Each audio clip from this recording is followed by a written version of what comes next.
Magandang hapon mula sa DOST Pag-asa. Narito ang latest weather update ngayong hapon, November 22, 2025.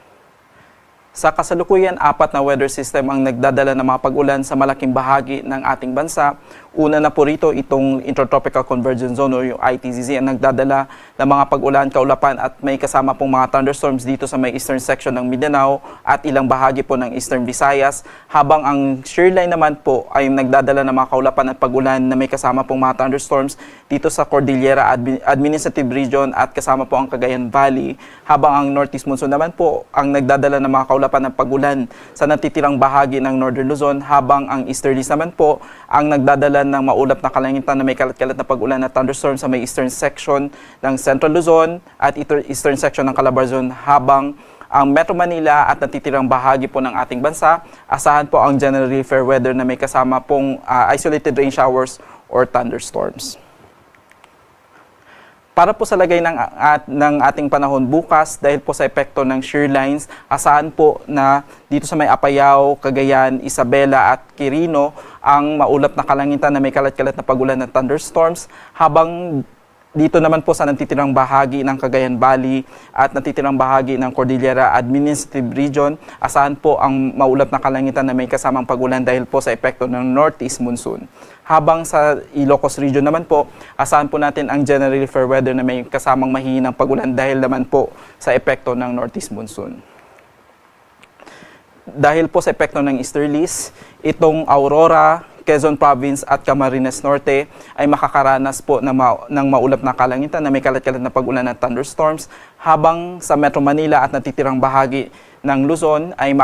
makakaranas po sila ng general fair weather na may mataas na tsansa ng mga isolated rain showers or thunderstorms. Dahil naman po sa ITZZ, ang Eastern Samar, ang Southern Leyte at Bohol ay maaari po makaranas ng maulap na kalangitan na may kalat-kalat na pag-ulan at thunderstorms. Kasama po dito ang Northern Mindanao, Caraga Region at Davao Region. Habang ang natitirang bahagi ng ating bansa, kasama po ang Palawan, natitirang bahagi ng Visayas at natitirang bahagi ng Mindanao, asahan po ang generally fair weather na may mataas na tsansa ng mga isolated rain showers or thunderstorms, lalo na po sa bandang hapon at gabi. Para po sa lagay ng ating karagatan, sa kasalukuyan wala po tayong nakataas na gale warning sa anumang bahagi ng ating bansa. Ngunit patuloy pa rin po natin pinag-iingat ang ating mga kababayang mangingisda at may malilit na sasakyan pandagat sapagkat maaari po silang makaranas ng moderate to rough seas, particularly dito sa mga seaboards ng Northern Luzon at dito sa may eastern seaboards ng Central at Southern Luzon, dahil maaari po silang makaranas ng mga pag-alon na pwede pong umabot ng 2.1 hanggang 3.7 meters. Habang sa natitirang bahagi ng Luzon at Visayas, maaari pong makaranas ang ating mga kababayan ng moderate sea condition, habang dito sa Mindanao, slight to moderate sea condition naman po ang aasahan.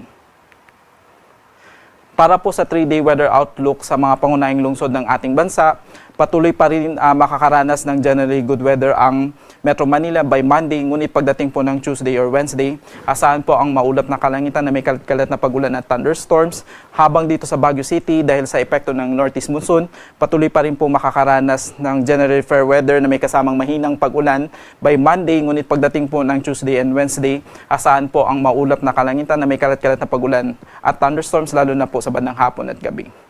Dito sa may Legazpi City, dahil po sa epekto ng Intertropical Convergence Zone, patuloy pa rin makakaranas ng maulap na kalangitan na may kalat-kalat na pag-ulan at thunderstorms ang Legazpi by Monday hanggang Wednesday.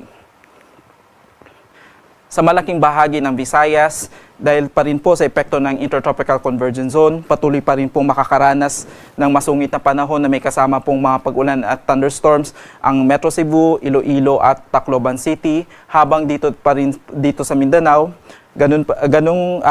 similar condition pa rin po ang maaari pong asahan dahil po sa epekto ng ITZZ. Kaya po by Monday to Wednesday, ang Metro Davao, Cagayan de Oro City at Zamboanga City ay makakaranas po ng masungit na panahon.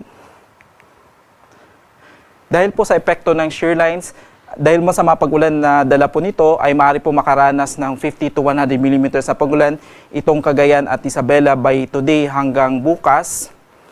Pagdating naman po ng bukas hanggang Monday afternoon po, dahil po sa epekto ng Intertropical Convergence Zone, ay maaari pong makaranas ng 50 to 100 millimeters na pagulan ang Eastern Samar, Dinagat Island, Surigao del Norte at Surigao del Sur, habang dahil sa epekto ng shearline, maaari po makaranas ng 50 to 100 millimeters na pagulan ng Sunday hanggang Monday po ang Cagayan.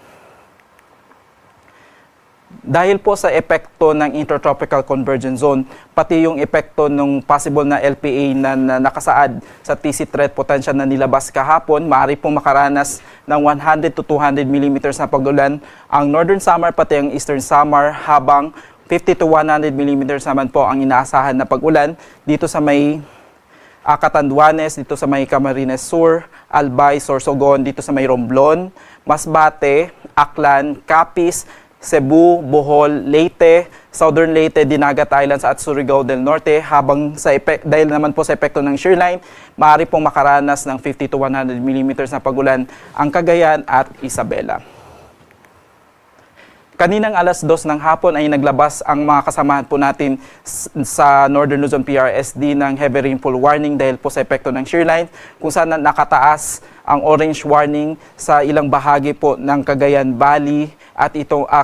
Cagayan Valley, particularly itong southern part ng Cagayan at northern part ng Isabela, habang yellow warning naman po sa natitirang bahagi ng northern part ng Cordillera Administrative Region, Cagayan Valley at Isabela, habang rainfall advisory naman po ang nakataas sa ilang bahagi ng Northern Luzon, maliban po dito sa probinsya ng Pangasinan. Para po sa karagdagang impormasyon, maaari nyo lang pong bisitahin ang panahon.gov.ph or maaari nyo pong bisitahin ang official website ng mga kasama po natin sa Northern Luzon PRSD sa pag-asa.gov.ph/regional forecast/Northern Luzon PRSD.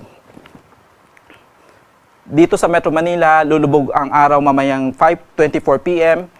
at sisikat bukas ng 6:01 a.m. Mula sa DOST Pag-asa, ako po si Munir Baldomero. Maraming salamat.